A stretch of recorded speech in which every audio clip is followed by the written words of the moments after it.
네, 오늘은 금강경 제27분 무단 무멸분 끊기고 꺼짐이 아닌 분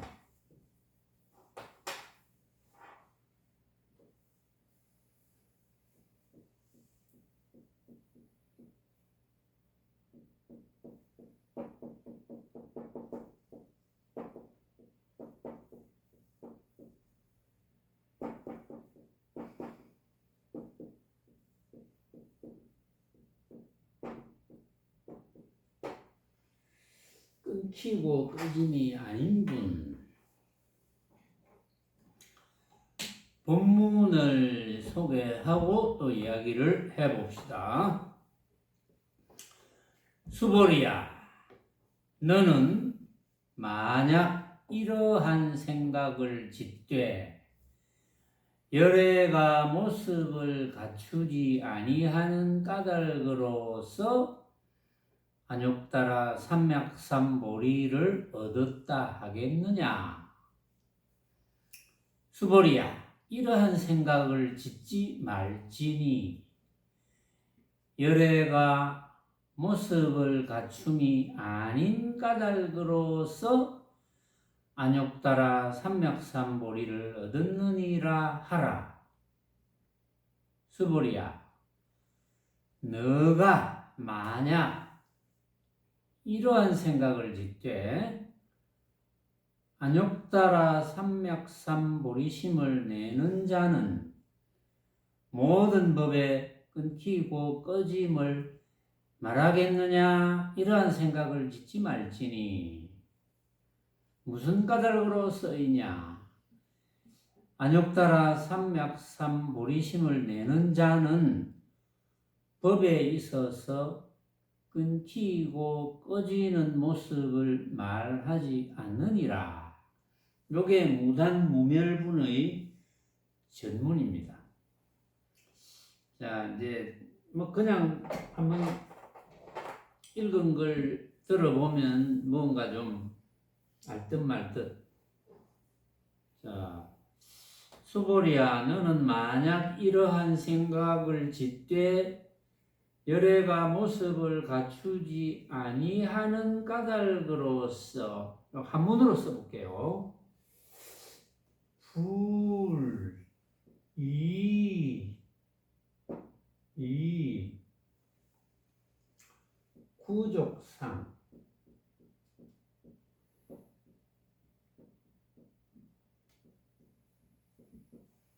구족상 고로 고디에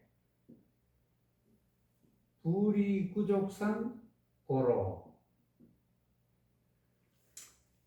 여기서 번역이 이렇게 되어 있습니다. 열애가 모습을 갖추지 아니하는 까닭으로서 열애가 모습을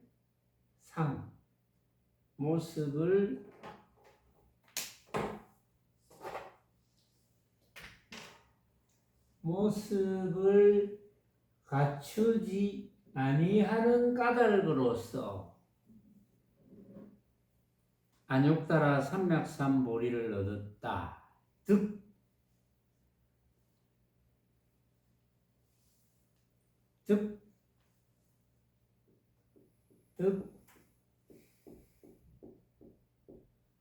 안욕따라 삼맥삼보리 득보리.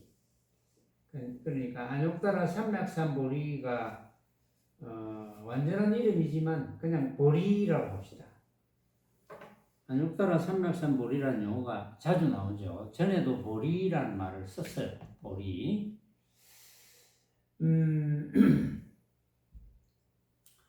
수보리야, 이러한 생각을 짓지 말지니. 그러니까 불이구족상고로 득안욕보리, 이런 생각을 하지 마라 이 말이죠. 이런 생각을 하지 마라.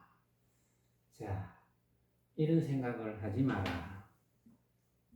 제가 왜 파란 거, 빨간 거 이런 거 써가지고 자꾸 이제 강조를 하느냐 하면 그만한 까닭이 있습니다.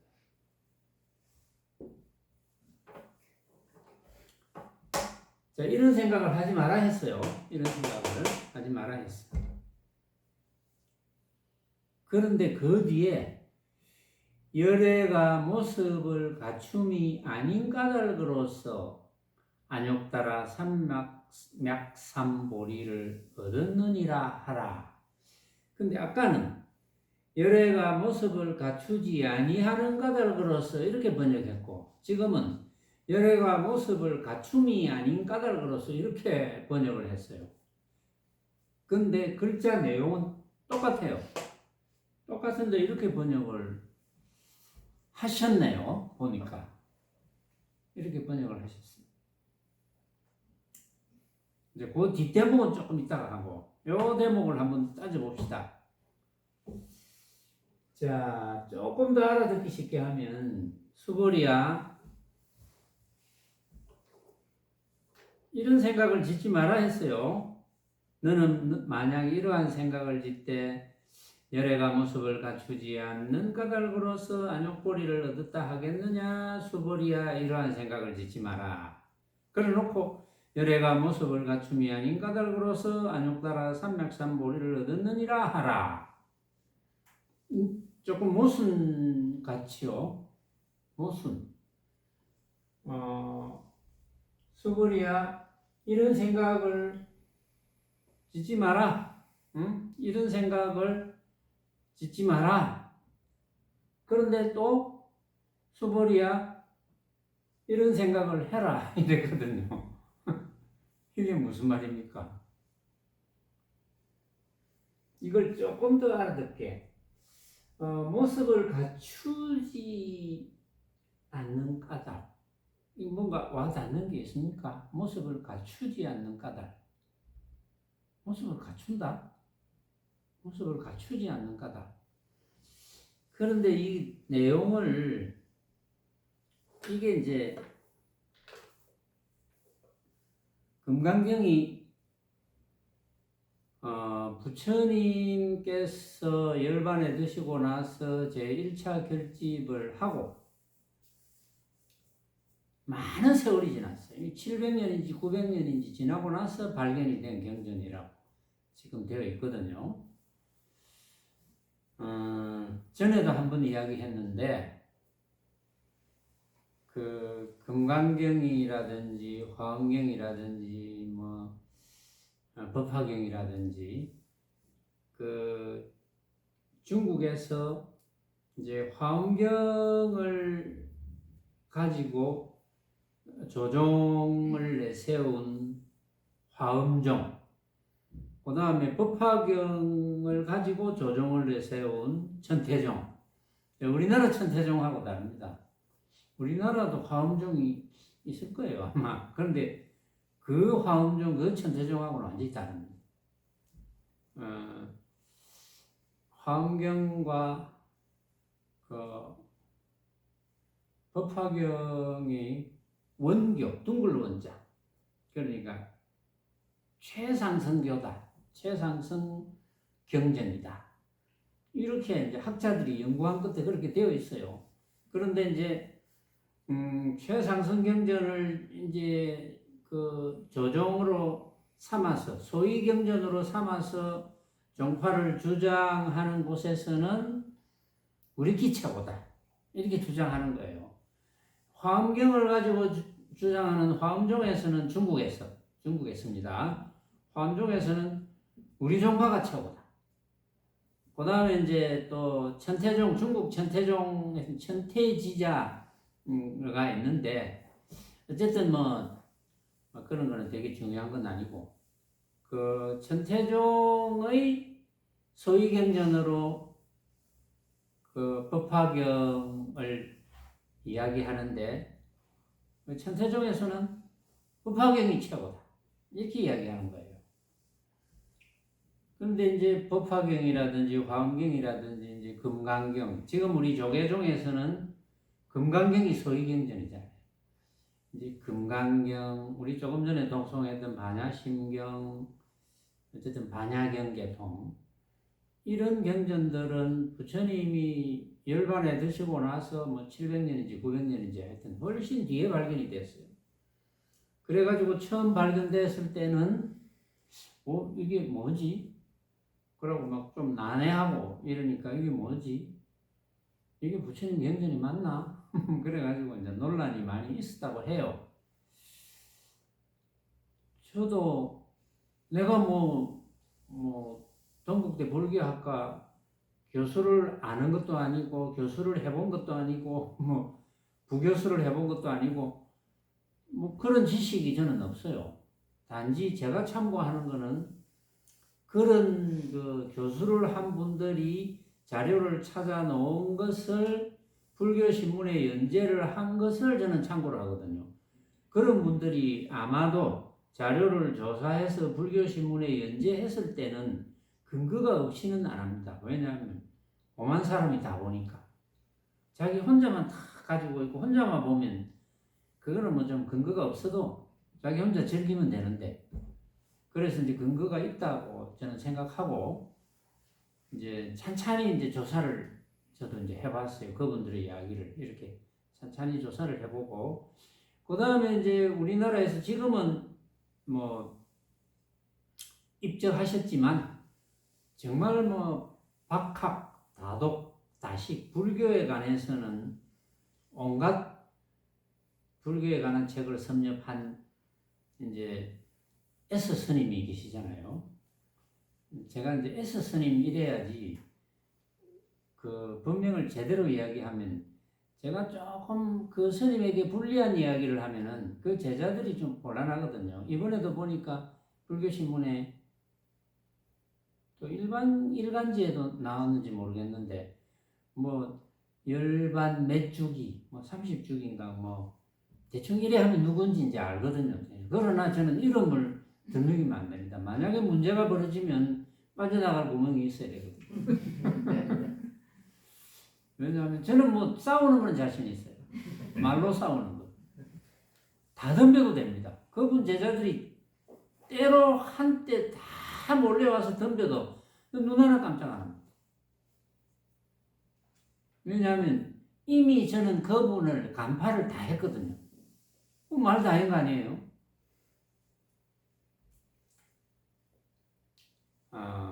이런 자신이 없으면 법상에서 이야기를 할 수가 없죠. 마음 부처님이 나타나셔도 저는 눈 하나 깜짝 안 한다 이런 말을 했는데, 그까지 예수 스님과 그 무리들이야 저는 감당할 수 있습니다. 충분히. 치고받고 하는 건 안 되겠죠. 이제 그분들의 제자들이 제 법문을 들었으면 좋겠습니다. 저는 간곡하게 원합니다. 이제 또 그분이 쓴 저서가 참고가 되거든요. 그분이 박학다식하고 많은 자료를 섭렵했기 때문에. 그래서 그런 분들의 자료에 의하면 이거 700년인가 900년 후에 이런 경전이 나타났는데 이게 부처님 경전이 맞나? 처음에는 어려우니까 의심을 한 거예요. 그러다가 의심을 하는 사람들이 이제 이리저리 생기니까 이제 전 세계적으로 이제 서로 이래 문자도 통하고 언어도 통하는 사람들끼리 만났다고 전해집니다. 다 모여서 자, 이게 부처님 경전이 맞나? 처음에는 이거는 부처님 경전이 아니다. 너무 오래됐다. 너무 어렵다. 최상승 경전이니까 부처님 경전이 아니라고 배척을 했어요. 그러다가 아무래도 이상하다. 그래가지고 이제 유명 학자들이 이제 모여가지고, 그러면 부처님께서 가르치는 가장 큰 핵심은 중도라는 것인데, 그렇잖아요. 제가 여태까지 늘 중도 이야기를 했잖아요. 중도가 맞거든요. 중도. 용어가 중도라는 용어입니다. 중도라는 것인데, 그래서 중도라는 용어를 모르거나 안 쓰거나 이러면 중도를 모르거나 안 그러면 다른 용어로 쓰거나 그렇게 하겠죠. 중도. 그러면 중도에 관한 법문이 맞느냐 틀리느냐 이걸 조사를 하기 시작하는 거예요. 시간을 두고. 그러니까 토론을 합니다. 이 부분은 중도에 관한 법문이 맞는 것 같다. 자, 나는 맞다고 생각하는데 여러분들은 어떻습니까? 그래서 돌려보고 전부 다 맞다. 그 중에 난 모르겠다. 뭐 이런 사람도 있었겠죠. 그래서 전 세계 학자들이 모여서 화엄경과 법화경과 금강경, 반야신경 그런 반야경들과 이런 최상승 경전들은 부처님의 말씀이 틀림없다. 이렇게 결론을 내렸다고 해요. 그런데 지금 제가 다른 자료를 지금 안 봤는데 지금 세간에서는 옛날에 이야기됐던 거, 부처님 경전이 아닌가 아이가? 이렇게 이야기됐던 걸 가지고 꼬투리를 잡아가지고 지금 그거는 부처님 말씀이 아니다 이렇게 주장하는 무리들이 있어가지고 제가 이제 그 자료를 제가 이제 한번 연구를 할 거예요. 무리들이 있어서 인도에 가서 다시 이제 부처님 당시의 언어로 그걸 이제 니까야라고 하거든요. 팔리어로 된 경전. 그걸 이제 니까야라고 하는데 팔리어로 된 경전을 공부를 하러 간다. 또 그걸 가지고 번역을 한다. 이제 이렇게 이야기를 해요. 근데 이제 제가 볼 때는 중도를 깨닫지 못한 분이 아무리 원어를 번역을 해도 그건 정확하게 번역이 안 됩니다. 저는 그렇게 보거든요. 이제 번역이 되더라도 정확한 뉘앙스가 잘 안 돼요. 제가 왜 그걸 느끼느냐 하면 금강경을 하면서도 제가 그런 걸 느끼거든요. 지금 옛날에는 제가 그냥 당연하겠지 이렇게 생각했는데 지금은 제가 자세히 보거든요. 더더구나 이제 금강경은 이제 부처님의 말씀이 학자들의 결론에 의해서 맞다고 가정하고 그것이 우리나라 조계종의 소위경전이 되기 때문에 이 금강경이 그러면 범어로 된 것을 팔리어로 된 것을 중국에서 한문으로 번역하고 그 다음에 한문으로 번역된 것을 우리 이제 한글로 번역한 거거든요. 그런데 이제 중국에서 최상승 경전을 중도 본문을 깨닫지 못한 분이 번역한 경우가 많이 있었을 거다는 추측이 가요. 저도 그런 이제 추론이 생기죠. 그런데 그 팔리어로 된 경전을 중도를 확철히 깨닫지 못한 분이 번역하면 정확한 번역이 안 됩니다. 그건 틀림없습니다. 그래서 저는 지금 뭐까지 관심이 있느냐 하면은 금강경을 번역한 사람이 누구라는 게 나오거든요. 지금 여러 분이 있어요. 중국 사람 중에도. 그분들 중에 누구의 번역이 제일 낫다 이렇게 이제 또 이야기하는 분도 있어요. 학자들 중에. 그 뒤에 이제 수행하는 수행자들이. 그래서 저는 이제 그분들의 그 의록이라든지 그분들의 공부를 한번 살펴보려고 하고 있습니다. 이거 조금 문제가 너무 많아요. 제가 지금 관심을 기울이기 시작하니까 이 경전 번역도 너무 문제가 많은 거예요. 자, 오늘은 어쨌든 지금 금강경 32분 중에 27분이니까 27분을 가지고 이야기를 할게요. 제가 번역을 다시 해볼게요. 불이 부족 상고로 보리를 얻었다고 하겠느냐?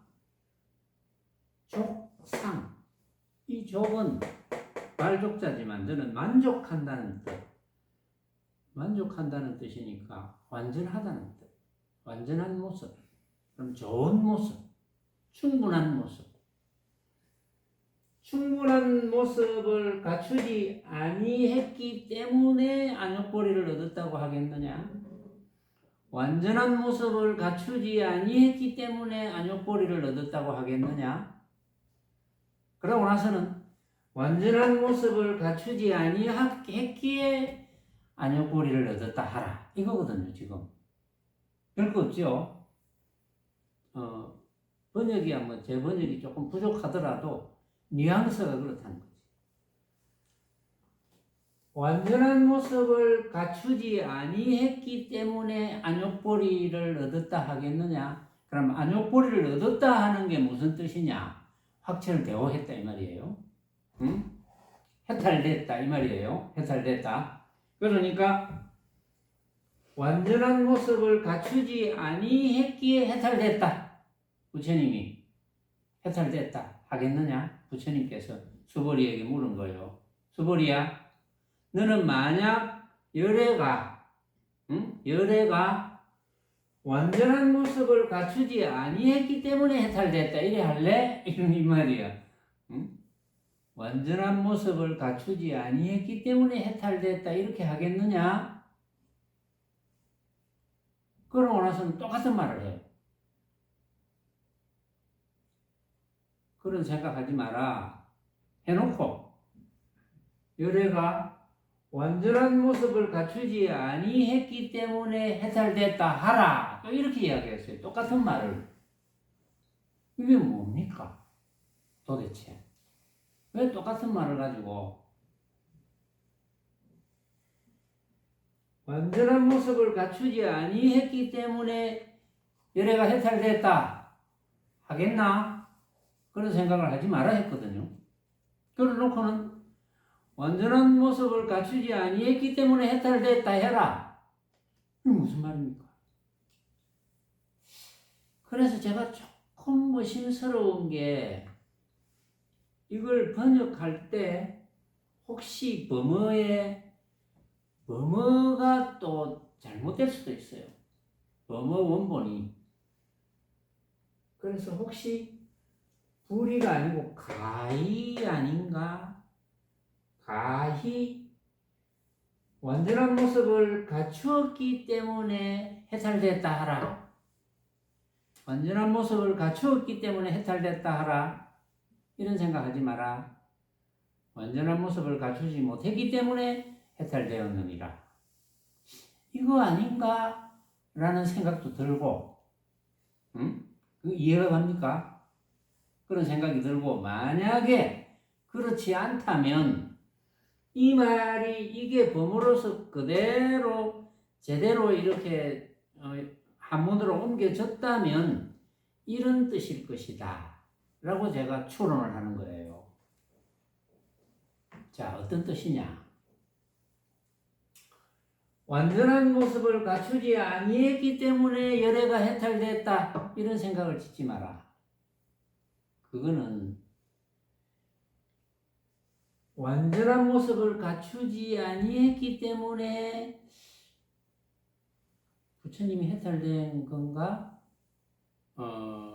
열애가 해탈된 건가? 연등 부처님 처소에 계실 때 연등 부처님이 자네는 부처가 되어가지고 석가모니가 되어서 중생을 제도할 거야. 이런 이야기를 들었나? 이거는 앞에 한 것은 생각을 이야기해요. 생각. 완전한 모습을 갖추지 아니함으로써 안욕보리를 얻었다는 생각이 있음. 생각이 있으면 안 되잖아요. 그 생각이 있기 때문에 아니다. 그런 생각을 하지 마라. 그런 생각을 하지 마라고 했잖아요. 그런 생각을 하지 마라. 그런 생각을 하면 안 돼. 왜? 생각은 틀리잖아요. 생각은 무엇에 대한 생각입니까? 생각을 일으켰다면 무엇에 대한 생각입니까? 한 생각이라도 일으켰다면 모습에 관한 생각이죠. 그렇죠. 한 생각이라도 일으켰다면 모습에 관한 생각입니다. 마음에 관한 생각도 모습에 관한 생각, 허공에 관한 생각도 모습에 관한 생각, 부처에 관한 생각도 모습에 관한 생각. 부처님 지난번에 그랬잖아요. 약 이색견나 이 음성구와 시인은 행사도라고 불능견 열애니라. 그렇죠. 열애를 빛깔이나 소리, 나아가서 빛깔, 소리, 냄새, 맛, 감촉과 모든 것 어떤 모습으로 생각하지 마라.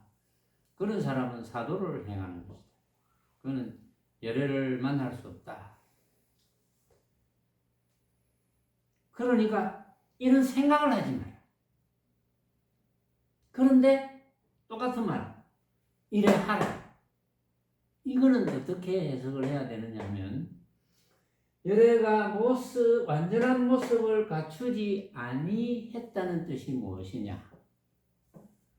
열애가 완전한 모습을 갖추지 아니했다는 뜻이 무엇이냐는 거예요. 완전한 모습을 갖추지 아니했다.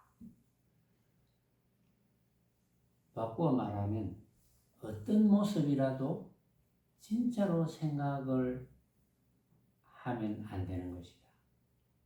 이렇게 해석을 해야 되는 거예요. 똑같은 말을 하나는 생각, 하나는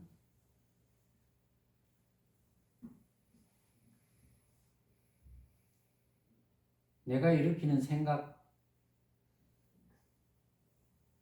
완전한 모습을 갖추지 아니했다는 것은 온갖 모습을 진짜로 생각하지 않는다는 뜻.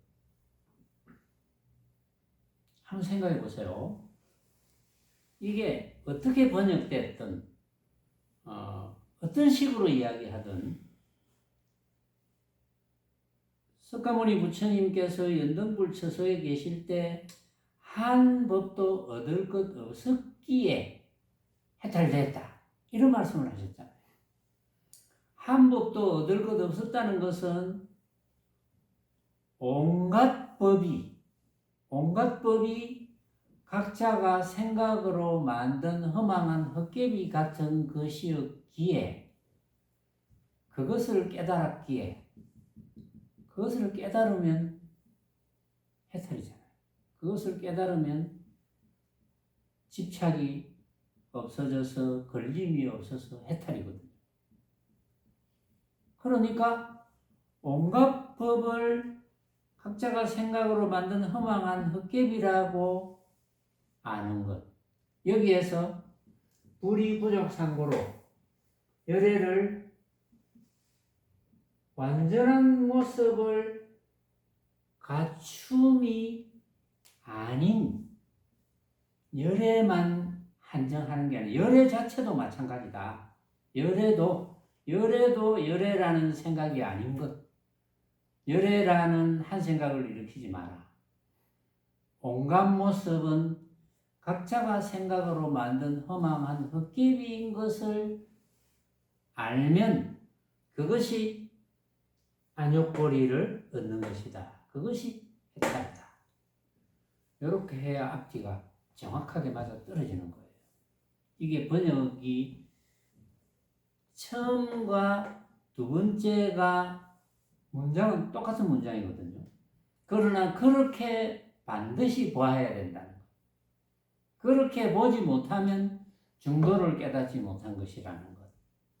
그렇게 보지 못하고 금강경 해설을 했다면 중도를 깨닫지 못한 것이라는 것을 저는 분명히 말씀을 드리는 거예요.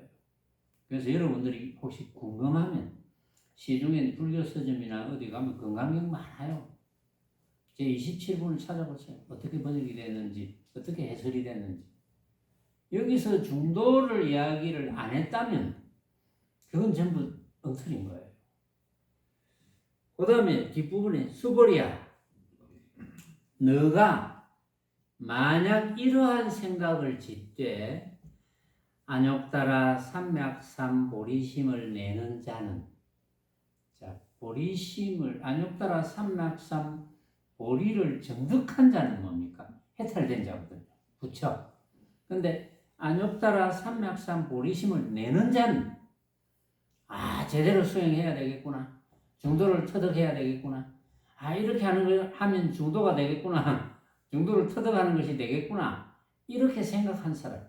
나는 중도를 터득하기 위해서 모든 힘을 기울여야 되겠다. 이렇게 생각하는 사람. 수행을 똑바로 해야 되겠다. 이렇게 생각하는 사람은 그런 사람이 모든 법에 끊기고 꺼짐을 말하겠느냐? 이런 생각을 하지 마라. 왜냐하면 안욕따라 삼맥삼 보리심을 내는 자는, 그런 자는 똑같은 이야기. 그런 자는 법에 있어서 끊기고 꺼지는 모습을 말하지 않느니라. 그러니까 수행을 제대로 하고 있는 자, 최상승 도리를 제대로 이해하고 터득하려고 하는 자. 그럼 여러분들이 예를 들어서 중도를 충분히 이해했다. 그러면 이제 실천하면 되잖아요. 길 걸어가더라도 내 앞에 펼쳐진 광경을 보고 내가 만들었네. 다른 사람이 이 광경을 보면 또 달리 만들겠지. 이걸 알고 있다. 그걸 한 번도 안 놓치면 부처인 거예요. 한 번도 안 놓치도록 노력하면 그 노력이 바로 수행인 거예요. 너무나 쉽죠. 수행하는 거 쉽지 않습니까? 그러려면 중도 본문을 알아들어야 돼요. 이해해야 돼요. 중도 본문이 이해가 안 되면 저를 물고 늘어져야 됩니다. 뭐라도 옷이라도 끄집어 당기든지 하여튼 물고 늘어져야 돼요. 늘어져서 도저히 이해가 안 됩니다. 근데 지난번에도 어떤 노보살이 그 이해가 안 된다고 하더라고. 안타깝게도. 30년 동안 큰 스님 법문을 들었다는데 이해가 안 된다. 그래가지고 제 방에 들어와가지고 하소연을 하더라고. 이해가 안 됩니다. 왜 그럴까요? 저는 그렇게 봅니다. 30년 동안 중도와 관계없는 법문을 들어서 굳어졌거든. 고정돼버렸거든. 그걸 다 버려버려야 되는데. 제가 중도 법문을 해줄 때부터는 그 이전에 들은 법문은 제로로 만들고 30년 동안 하나도 법문 안 들었어. 이렇게 하고 들었으면 이해가 갈 수도 있는데 참 안타까웠어요. 듣는 제가 더 안타깝죠. 혹시 여러분들도 제가 여러분들에게 말씀드리는 중도 법문이 이해가 안 가는지는 모르겠어요. 이해가 가는지 안 가는지. 일일이 뭐 붙들고 내가 네 이해가 가나, 네 이해가 가나, 이해가 갑니까? 이렇게 할 수는 없잖아요, 지금. 최근에는 보니까 유튜브를 또 많이 들었더라고. 많이 들었으니까 그분들은 누가 누군지 제가 모르니까 뭐 네 이해가 가나, 네 이해가 가나 이렇게 할 수는 없고 어쨌든 이해가 가야 되니까. 그러니까 안욕보리 심을 내는 자는, 제대로 수행을 하고 싶은 자는 법에 있어서 끊기고 꺼지는 모습을 말하지 않느니라. 온갖 법에서 끊기고 꺼지는 단멸, 완전히 없는 거야. 우리 마음이라는 것도 완전히 없는 거야. 온갖 모습 완전히 없는 거야. 헛개비라고 하니까 이거 완전히 없는 거야. 왜냐하면 그 헛개비로서의 근거가 있거든요. 완전히 없는 거야. 이런 이야기는 안 한다. 단멸의 이야기는 안 한다. 완전히 없으면 제가 이야기를 할 수 없고 여러분들이 제 이야기를 들을 수 없습니다. 완전히 없으면. 그래서 단멸을 이야기하지 않는다. 여러분들이 이해가 가시는지 모르겠는데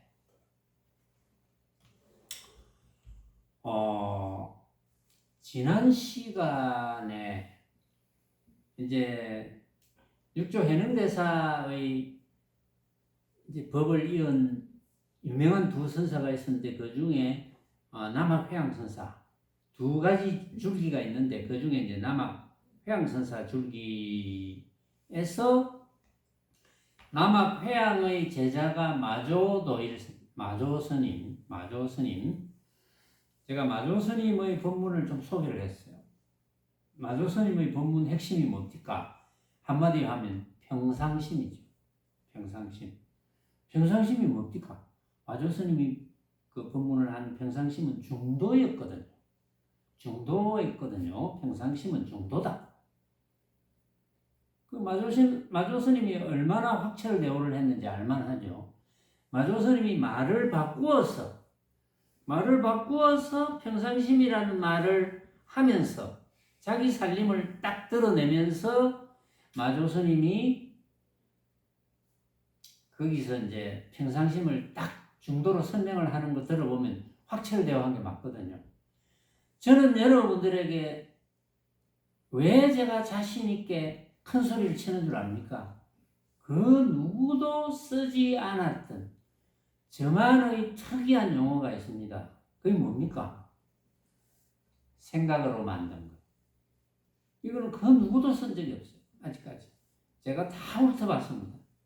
달마 대사부터 시작해가지고 비슷하게는 했지만 각자가 생각으로 만든 것.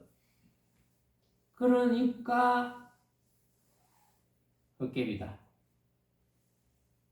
그래서 제가 이제 큰 소리를 치는 거예요. 왜 큰 소리를 치게 됐는지는 나도 모르죠. 숙세에 뭐 인연공덕이 있었겠죠. 숙세에 나도 많은 부처님을 공양을 하고 뭐 했는지, 안 그러면 또 뭐 어떤 인연이 있는지는 나도 모르죠. 그러나 어쨌든 다행히도 그동안 뭔가 뭐 조금 찝찝했는지 모르죠. 깨달은 바는 있으되 확철되어는 못했던 시절이 있었으니까. 그 육조 해능대사도 처음에는 그랬잖아요. 깨달은 바는 있으되 확철되어는 못했잖아요. 확철되어 할 때는 스승이 노조 홍인대사를 만나가지고 금강경 법문을 들으면서 확철되어 했다. 이렇게 되어 있거든요. 그 마조 스님의 법문이 이제 그리 했고,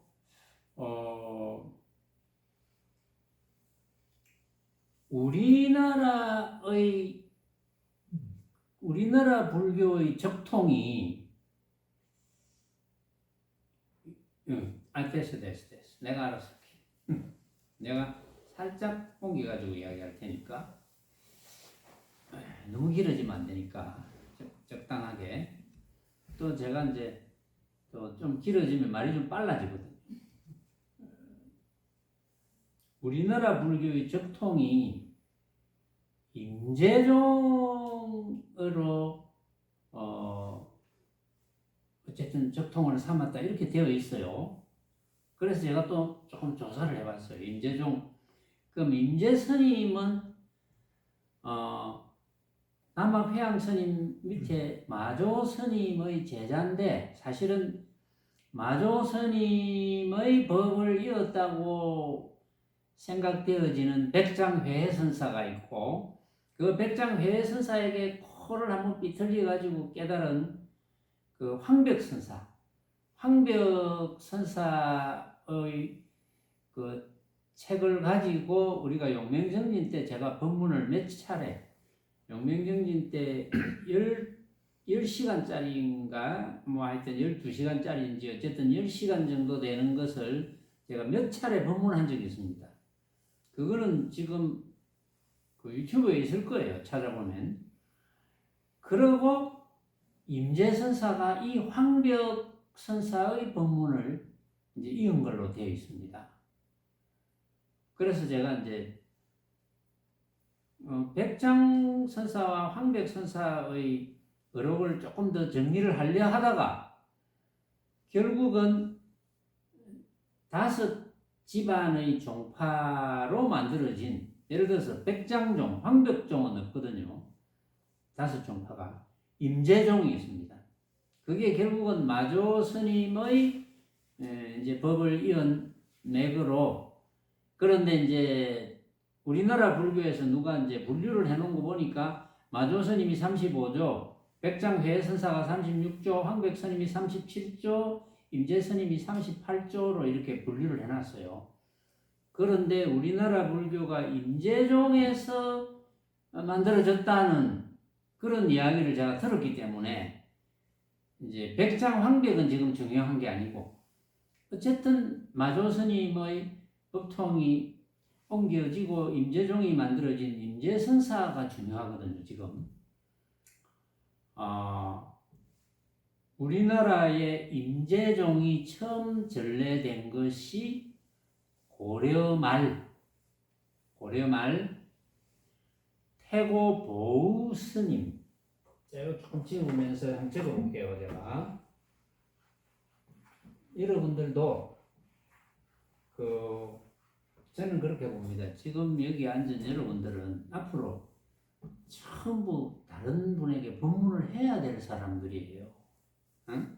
전원이 법문을 다른 한 사람이라도 좋고 두 사람이라도 좋고 법문을 해줘야 될 사람들이에요. 여기 계신 분들은. 저는 그렇게 봅니다. 여러분들이 여러분들 스스로 뭐 그렇게 보든지 말든지 그건 뭐 중요한 게 아니고 저는 그렇게 본다는 거예요.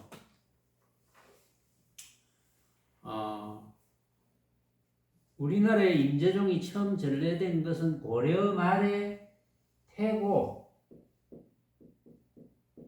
보우 스님으로 되어 있습니다. 태고 보우 스님.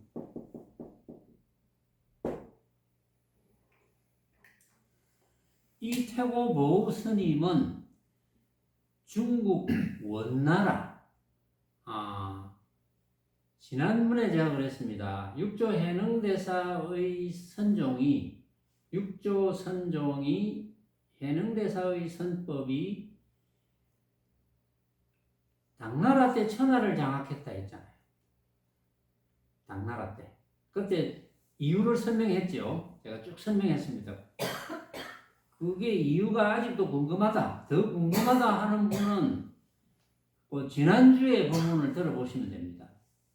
이제 그 앞부분도, 그 앞주도 있지만, 그 앞주도 있고, 그 앞주겠네요. 그 앞주에 본문을 들어보시면, 육조 해능대사의 법이 당나라 시대 때 당나라 전체를 그냥 장악했다. 장악한 이유가 있습니다. 육조 해능대사의 제자들이 당나라 황제들의 귀의를 받았다. 불법 귀의를 받았다. 이런 이유 때문에 굉장히 다행이죠. 육조 해능대사는 확실되어 한 분으로 저는 파악을 했습니다. 제가 개인적으로 육조 해능대사의 의록을 살펴보면서 이분은 확실되어 한 분이 맞구나 라고 저는 파악했어요. 다른 사람이 파악했든 못했든 그건 나는 모르겠고 나는 파악을 했어요. 그래서 육조 해능대사의 법을 받은 남학 회양 스님도 확실되어 했다는 걸 파악을 했고, 그 다음에 지난 시간에 마조 스님도 남학 회양 스님의 제자인 마조 스님도 확실되어 했다는 걸 파악을 했습니다. 제가. 자, 그런데 임재종은 좀 마조 스님으로 해서 조금 전에 제가 마조 백장 황벽 임재라 그랬잖아요. 그래서 임재종이 우리나라에 전래되었으니까 이 확철되어 한 돈법이 전에 졌지 않았을까? 전에 졌겠지 이라는 생각이 들죠, 당연하게. 근데 아직 그걸 뭐 다 조사한 건 아니고 태고 보우 스님이 원나라, 이제 아까 당나라였죠. 당송 원명청입니다. 그래서 당나라, 송나라, 원나라. 이제 시기가 좀 있죠. 그 원나라의 석옥천공 스님, 석옥천공이라는 스님, 석옥천공 스님이라는 분으로부터 태고 보우 스님이 스승이 석옥천공인데 이렇게 화살표를 할게요.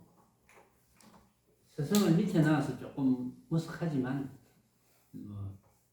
이런 스승은 밑에 위를 중요시 생각 안 할 거니까 위에와 아래의 모습을 별로 신경 안 쓰겠죠. 정도를 터득한 분이 뭐 그런 거 신경 쓰겠습니까? 석옥천공 스님으로부터 원나라입니다. 원나라 석옥천공 스님으로부터 임재의 정맥을 이은 데서 시작된다. 우리나라 임재종이 전래된 게.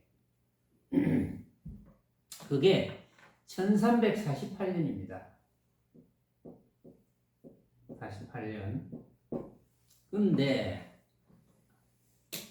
이 석옥천공 스님이 누구냐? 임재종이 이쪽으로 왔다는데 임재선사의 18대 손입니다. 18대. 그러니까 서곡천공스님은 임재선사로부터 쭉쭉쭉쭉쭉쭉 내려가서 18번째 인가를 받았다고 하는 선사예요. 근데 이분의 여러 걸 봤으면 좋겠는데 이분은 여러 번 안 보이더라고요. 왜냐하면 태고 보호선사가 이분에게 법을 받았다고 하니까 이분 의록을 보고 싶은데 이분 의록이 이제 잘 안 보이더라고요. 찾아보면 모르죠. 인터넷이나 이렇게 들어가서 한번 찾아보겠습니다. 나올란지 궁금하잖아요. 응? 왜냐하면 임재의 18대 손이라는데 진짜로 확실되어 했는지 살짝 의심이 들거든요.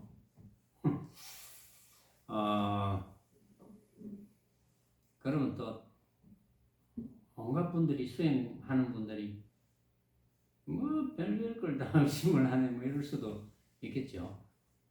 그래야 다들 공부가 되니까. 그래서 이 태고 보호선사의 의록은 많이 있어요.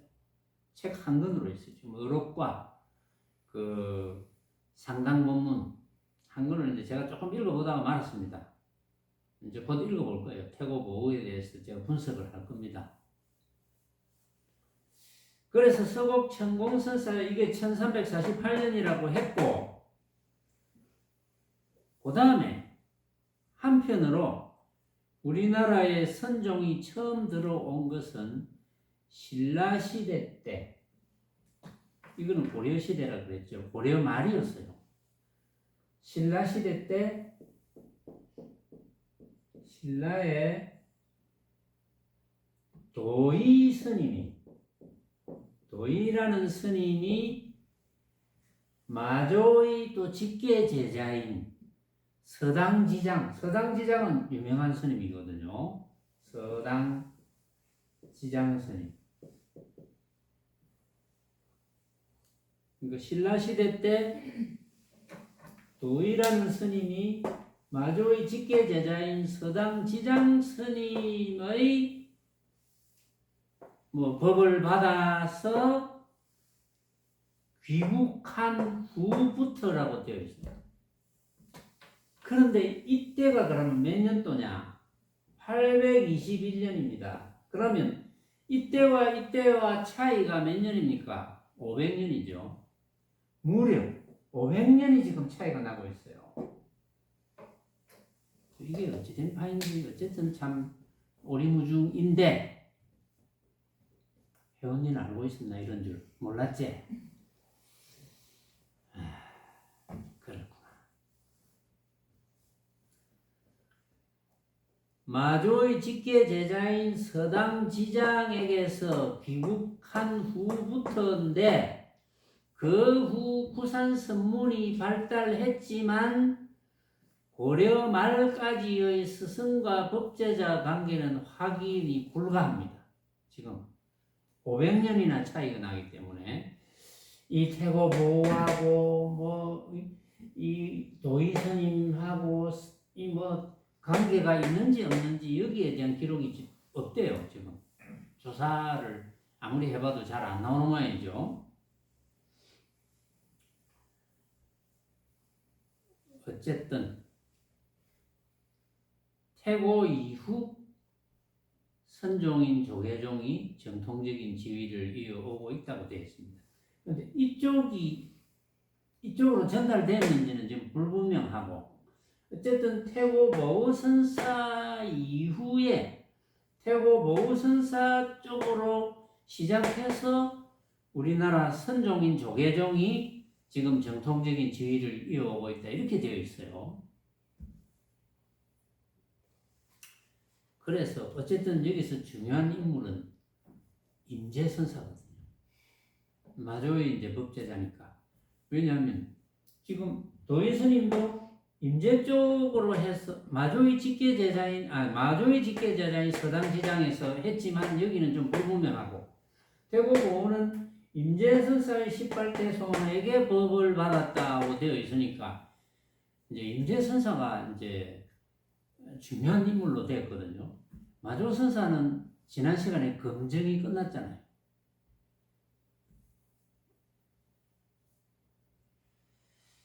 그래서 임재록을 제가 이제 쭉 살펴보았어요.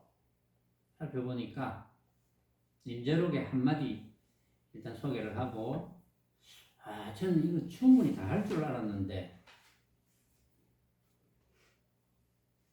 도저히 다 하지는 못하겠고, 오늘은 변중만 올리고,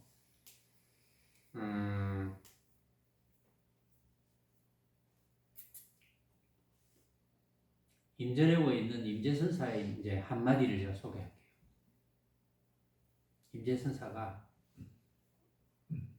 그대들이 조사나 부처와 다름이 없고자 한다면, 그대들이 조사 또는 부처와 다름이 없고자 생각한다면, 나는 조사와 부처와 다름없이 되겠다, 이렇게 생각한다면 어떻게 해야 되느냐? 밖으로 구하지 않기만 하면 된다.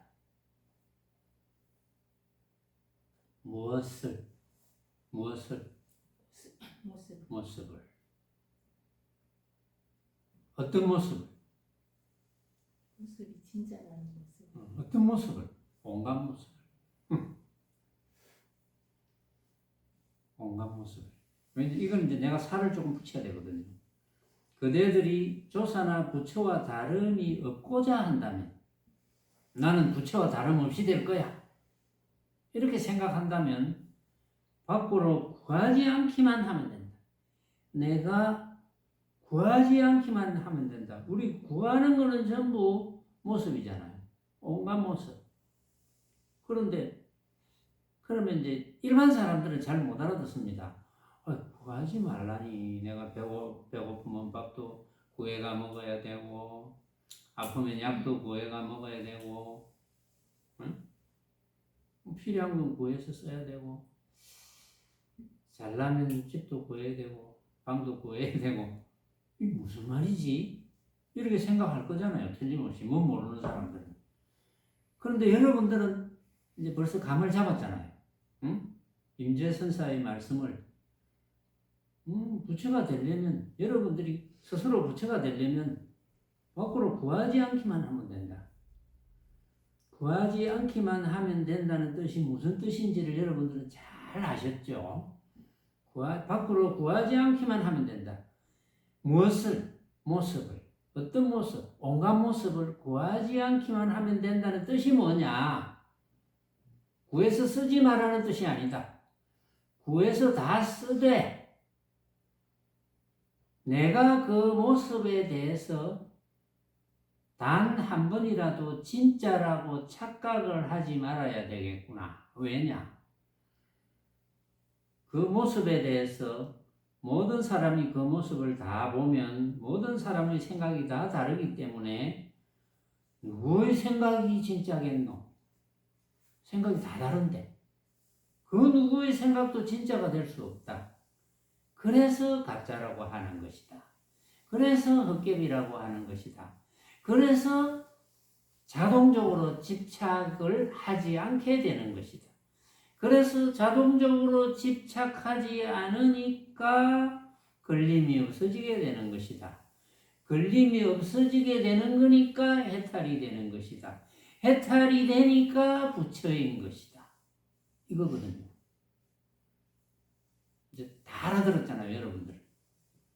이 사실을 잊어먹지만 않으면 되거든요. 여러분들은 해야 될 일이, 이 말이네. 임재선사 말도 그 말이네. 지난번에 들은 마조선사 말하고 똑같네. 부처님의 말씀하고 똑같네.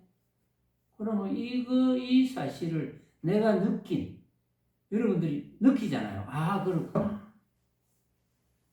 내가 생각으로 만들구나. 그렇구나. 그 내가 먹는 이야기 자주 하잖아요. 먹지 말라는 게 아니잖아요. 배고픈데 먹어야지. 또 이제 수행을 가르치는 사람들 중에도 막 분별하지 마라 그러니까. 배고픈데 먹어야 되는데 맛있다는 생각 안 하고 먹어야지.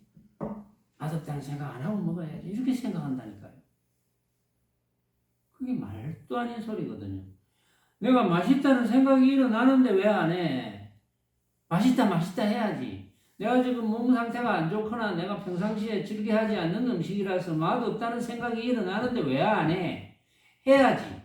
그렇지만 맛있다는 생각이 일어났을 때 이거 내 생각이 꼭 맞는 건 아니구나. 이 같은 음식을 우리 다 같이 먹는다면 다 맛있다 하더라도 다 다르겠구나. 또 맛없을 때도 마찬가지. 이걸 알아라는 거거든요. 그런데 잘못 가르치는 사람들은 맛있다는 생각하면 안 돼. 맛없다는 생각도 하면 안 돼. 이렇게 가르친다니까요. 말도 안 되게 가르치는 거예요. 그래서 제가 법문하는 사람들이 일단은 내 이야기 다 들어봐야 된다. 그리고 의심 나면 내한테 온나. 의심이 안 나고 맞다 싶으면 계속 들어라. 이제 이런 뜻이거든요. 말하자면. 저는 별 뜻이 없습니다. 내가 유명하고 싶은 생각도 없고 저는 적어도 우리 이 사바세계에 사시는 80억 인구가 부처님의 중도 법문을 깨달았어. 느꼈어. 이해했어. 해탈되기를 바랍니다. 해탈의 삶을 하기를 바랍니다. 왜냐하면 해탈의 삶을 하지 않으면 행복하지 못합니다. 해탈의 삶을 해야만이 행복한 거예요. 그래서 저는 80억 인구가 다 행복하게 살기를 원합니다. 근데 내가 원한다고 되는 건 아니잖아요. 각자가 해야지. 각자가. 오늘은 여기까지 하겠습니다.